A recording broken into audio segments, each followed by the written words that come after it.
नमस्कार मित्रांनो, मी आहे आता गिरगाव चौपाटी मरीन ड्राईव्ह या ठिकाणी आहे मित्रांनो. जे मी ऑफिसर झालो तेव्हा हे माझं पहिलं पोलीस स्टेशन होतं आणि तर मला आता भरपूर विचारणं होत आहे की पत्रकार आणि काही नामांकित प्रतिष्ठित व्यक्तींचे मला फोन यायला लागले आहेत. ते विचारतात की तुमची नेमकी मागणी काय आहे. तर ठीक आहे मित्रांनो, जे आरोप आहेत ते बाजूला ठेवूयात. माझी मागणी एवढीच आहे की मला 12 तासाच्या आत कशाच्या आधारावरती मला सस्पेंड केलेलं आहे.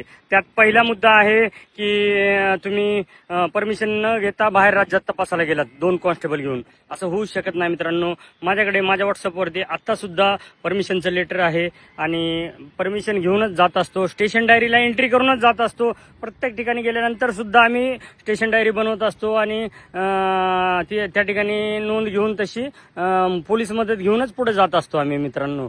तुम्हाला सर्वांना माहिती असावं म्हणून मी हा व्हिडिओ बनवत आहे. ठीक आहे, तर माझा हे जे सर्व मला 12 तासात का सस्पेंड केलं. मुकेश नहाटा आणि रिषभ मुकेश नहाटा जो 5 लाख रुपये घेऊन पळून गेला संशयित आरोपीकडून, रिषभ मुकेश नहाटा बरोबर, आणि निखिल गुप्ता सर आणि मुकेश नहाटा आणि सुरतचे सीपी गेहलोत साहेब यांचे कॉल डिटेल रेकॉर्ड किती वेळा कॉल झाले त्यांचे. आणि मुकेश नहाटा यांनी मला सस्पेंड करण्यासाठी, कारण त्यांच्या बायकोची इच्छा होती की मला सस्पेंड करावं 12 तासाच्या आत, त्याप्रमाणे झालेले आहे मित्रांनो. आणि त्यांचे किती कॉल डिटेल आहेत एकमेकांशी. आणि हे मला फक्त पहिला मुद्दा हा आहे. आणि दुसरा मुद्दा आता मी परत येतो की ज्या प्रकारे अंबाजोगाईला असताना मी ट्रॅफिक इंचार्ज, माझ्यावर अन्याय झाला, माझा मोबाईल फोडण्यात आला, मारहाण झाली. दोन्ही वेळेस मी व्हिडिओ बनवलेले आहेत. निवडणुकीच्या वेळेस दोन्ही वेळेस मी माझ्या हातात 4 बूथ इंचार्ज होतो मी, पण त्यांचं काय चालू दिलं नाही. त्यामुळे त्यांनी मला इमोशनल ब्लॅकमेल हा शब्द तुम्ही ऐकला असेल, पण त्यांनी मला इमोशनल किडनॅपिंग केलं होतं. आणि त्या दिवशीचं माझं लोकेशन बघायला सांगा ना, चौकशी करायला सांगा, येईल सगळं. आणि मला ड्युटीच दिली नाही त्या दिवशी.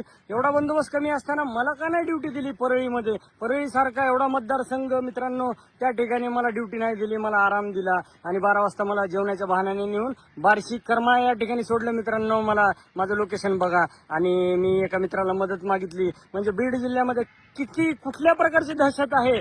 मागे जितेंद्र आव्हाड बोलले होते की एक अधिकारी गायब आहे. खरंच मित्रांनो, त्या ठिकाणाहून एक अधिकारी 20 वर्षापासून गायब आहे. त्या अधिकाऱ्याचं नाव आणि हे सगळे पुरावे सुद्धा आज मी जमा करू शकतो. आता नाहीत पण आहेत जमा. कोणता अधिकारी आहे आणि कुणी केलेलं आहे ते आणि कशा प्रकारे केलेलं आहे ते सुद्धा पुरावे मी गोळा करू शकतो मित्रांनो. ठीक आहे, हा विषय राहिला बाजूला. आणि आता दुसरा विषय, मला फक्त मदत आता अपेक्षा आहे माननीय मनसे प्रमुख राज ठाकरे साहेब, आणि ते देतील मला.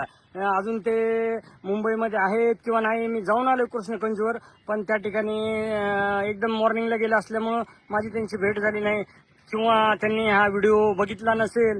आता जेव्हा त्यांच्या कानापर्यंत ही गोष्ट जाईल ते नक्कीच मला बोलावून घेतील कृष्णगंजवर, आणि माझे काय समस्या आहे आणि काय आहे. आणि मी फक्त पुरावे आता फक्त राज ठाकरे साहेबांना देणार आहे, कारण माझा आता कोणावरती विश्वास राहिलेला नाही मित्रांनो. आणि मला सस्पेंड काय, आता तर डिसमिस पण झालोय मित्रांनो. एवढे व्हिडिओ बनवले, तेवढे शेअर केलेत. आता मी नंगा आहे आणि नंगे को खुदा भी डरता आहे. ठीक आहे मित्रांनो, बघूया काय काय होतंय पुढे. आणि मी खऱ्या अर्थानं आता लढाई लढतोय मित्रांनो. ज्याप्रमाणे निखिल गुप्ता साहेब बोलले होते की तुम सब मराठी लोग ऐसे ही होते, मराठी लोगों को सिर्फ पैसा ही चाहिए. ठीक आहे, ते पण आपण तो पण रेकॉर्डिंग भेटेल मित्रांनो. जर तुम्ही लोकांनी मागणी केली ना तर ते सगळं शक्य आहे. तरच त्यांचे कॉल डिटेल आणि माझे कॉल रेकॉर्डिंग हे जनतेला बघायला भेटतील. आणि मग जनतेने विचार करायचं की कशा प्रकारे. मी त्याच वेळेस बोललो असतो त्यांना की एक महाराष्ट्रीयन किंवा मराठा म्हणजे मी जातीने मराठा नाही, पण छत्रपती शिवाजी महाराज आणि छत्रपती संभाजी महाराज यांच्या पवित्र जन्मभूमीमध्ये मी माझा जन्म झालाय. तर ते मराठा एक तो मारता है आणि कसं तरी डायलॉग आहे, जाऊ द्या मित्रांनो. तर त्याप्रमाणे मला फक्त राजसाहेबच मदत करतील आता. आणि मी मुंबईमध्ये आहे मित्रांनो, 2-3 दिवस आहे. बघूया आता काय होतंय. तुम्ही सपोर्ट करा. खूप लोकांनी सपोर्ट केलाय. अख्ख्या महाराष्ट्रातील मराठ्यांनी मला खूप सपोर्ट केलेला आहे. पण काही लोक मला जाणून बुजून मला कमेंट्स वगैरे करतायत, ते शोधले पाहिजेत आणि मला सपोर्ट करा फक्त. बघा मग काय काय होतं. महाराष्ट्रामध्ये नाही जर भूकंप घडवला आणि परत जर विधानसभा निवडणूक जर परत नाही झाली तर मित्रांनो माझं नाव याद राखा, PSI रणजित रेड्डी. चला, जय हिंद मित्रांनो.